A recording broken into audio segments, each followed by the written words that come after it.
છો ને બધાએ? બધાને કયો કયો નાસ્તો ભાવે છે? નૂડલ્સ ભાવે. પછી આ શેનું પેકેટ છે?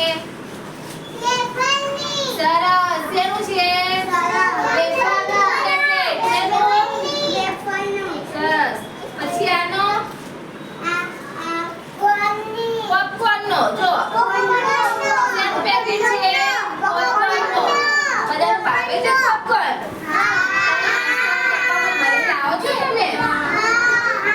પછી આ શાનું પેકેટ છે?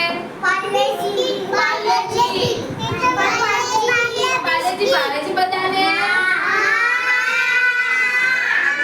નૂડલ્સ લાવો છો બધા જોડે? પછી આ શેનું પેકેટ? મરચું. મમ્મી શાક બનાવે તો અંદર નાખે મરચું?